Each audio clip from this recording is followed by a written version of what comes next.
Hello, আসসালামু আলাইকুম। আরবি প্রথম মাসে আপনাকে স্বাগতম। মহরম মাসে জানা অজানা তথ্য ও উপাত্ত নিয়ে হাজির হয়েছি আপনাদের মাঝে।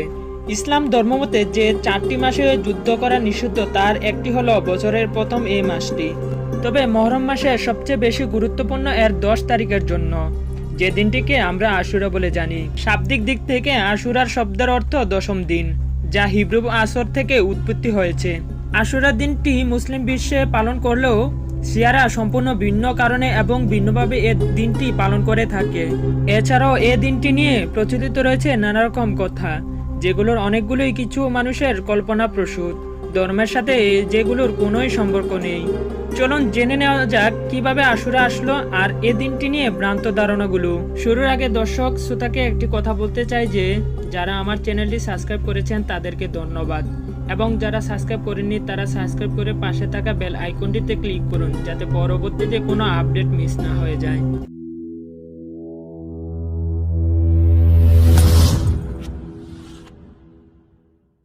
শিয়ারা হযরত মুহাম্মদ সাল্লাল্লাহু আলাইহি সাল্লামের প্রিয় নাতি হুসাইন রাদিয়াল্লাহু তাআলা আনহার মৃত্যুর দিনের কারণে এই দিনটিকে গুরুত্ব দিয়ে থাকলেও হুসাইন রাদিয়াল্লাহু তাআলা আনহার মৃত্যু কিংবা ইয়াজিদের সাথে বিরোধিতার অনেক আগ থেকেই মুসলিমরা আশুরা পালন করে থাকেন। তবে এই পালন করা কোনো উৎসব বা অনুষ্ঠান ছিল না কখনোই। মুসলমানরা সাধারণত এই দিনটিকে নফল ইবাদত, যেমন নফল রোজা, নফল নামাজ এবং বিভিন্ন দোয়া ও জিকিরের মাধ্যমে দিনটিকে পালন করে থাকেন।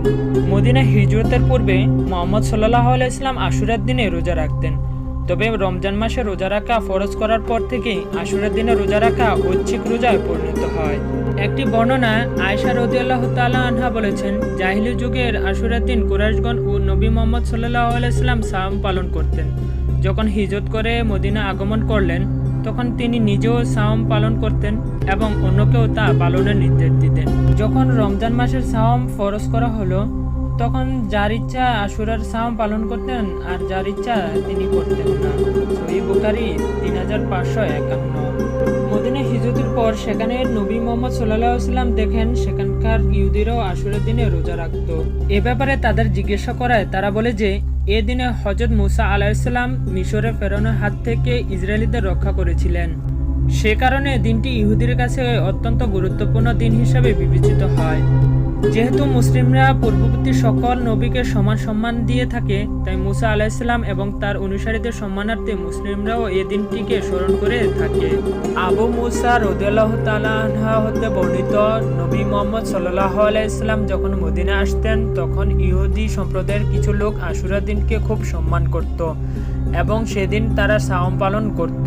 এতে নবী মুহাম্মদ সাল্লাল্লাহু আলাইহি সাল্লাম বললেন, ইহুদির চেয়ে ওই দিন সাওম পালন করার আমরাই বেশি হকদার।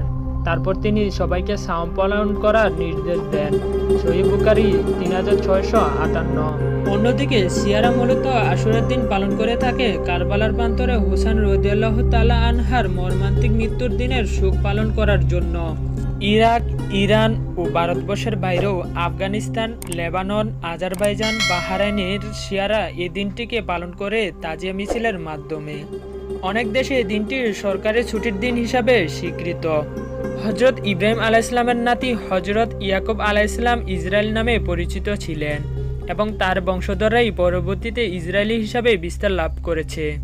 ইয়াকুব আলাইহিস সালামের ছেলে ইউসুফ আলাইহিস সালাম ঘটনাক্রমে মিশরে উপস্থিত হন এবং অনেক ঘটনার পরে একসময় মিশরের উজির হিসাবে নিজেকে প্রতিষ্ঠিত করেন।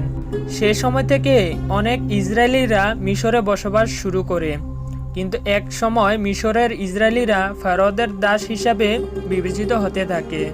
পিরামিড সহ বিভিন্ন স্থাপনা নির্মাণে তাদের শ্রমকাজে লাগাতো মিশরীয়রা। একই সাথে তাদের উপর চালাতো নির্যাতন। একবার ফেরাউন স্বপ্নে দেখেন ইসরায়েলি এক ছেলে তার সাম্রাজ্য ধ্বংস করে দিবে। এরপর সে ফারাও ইসরায়েলিদের সকল সন্তানদের হত্যা করে। মাতৃগর্ভে থাকা সন্তানরাও রক্ষা পায়নি এই নিষ্ঠুরতা থেকে। এরকম সময়ে জন্ম নেন হযরত মুসা আলাইহিস সালাম। তাকে তার মা নীল নদে ভাসিয়ে দিলে ফারাওয়ের স্ত্রী তাকে খুঁজে পায় এবং মিশরের রাজপ্রাসাদে বড় হতে থাকেন হযরত মুসা আলাইহিস সালাম। কেউ তার আসল পরিচয় জানতে পারেনি। বড় হবার পর একদিন তিনি দেখেন এক মিশরীয় সৈন্য এক ইসরায়েলি দাসের উপর বিনা কারণে অত্যাচার করছে। এর প্রতিবাদ করতে গিয়ে তিনি ওই সৈন্যের সাথে বিবাদে জড়িয়ে পড়েন এবং এক পর্যায়ে তাকে হত্যা করেন। এ ঘটনার পর তিনি পালিয়ে যান এবং এক পর্যায়ে তিনি আল্লাহর কাছ থেকে নির্দেশ পান ফারাওয়ের কাছে আল্লাহর নির্দেশের কথা জানাতে। মিশরে ফিরে গিয়ে মুসা আলাইহিসসালাম ফারাওকে আল্লাহর ইবাদত করতে বলেন এবং ইসরায়েলদের মুক্ত করে দিতে বলেন। স্বাভাবিকভাবে ফারাও সে দাবি অস্বীকার করে। এরপর বিভিন্নভাবে চেষ্টা করার পরেও ফারাও এবং মিশরীয়রা মুসা আলাইহিসসালামের কথা মেনে নেননি। এরপর আল্লাহ মিশরীয়দের জন্য বিভিন্ন দুর্যোগ পাঠান। এদের মধ্যে ছিল পানি রক্তাক্ত হয়ে যাওয়া, ফসল মরে যাওয়া, গবাদি পশু মরে যাওয়ার মতো বড় বড় দুর্যোগ। শেষ পর্যন্ত 9টি দুর্যোগ পাঠানোর পরে ফারাও পরাজয় মেনে নিয়ে ইসরায়েলিদের মুক্তি করার ঘোষণা দেয়। ফারাওয়ের মুক্তি দেবার ঘোষণা ছিল মুসা আলাইহিসসালাম এবং তার অনুসারীদের হত্যা করার এক অভিনব চাল। ফেরাউন তার সেনাবাহিনী নিয়ে মুসা আলাইহিসসালাম এবং তাদের অনুসারীদের দাওয়া করতে থাকে। এক পর্যায়ে তারা নীল নদের তীরে পৌঁছায়। মুসা আলাইহিসসালাম আল্লাহর নির্দেশে তার হাতের লাঠি দ্বারা নীল নদে আঘাত করলে নদীতে একটি রাস্তা তৈরি হয় এবং ওই রাস্তা দিয়ে মুসা আলাইহিসসালাম এবং তার অনুসারীরা পার হয়।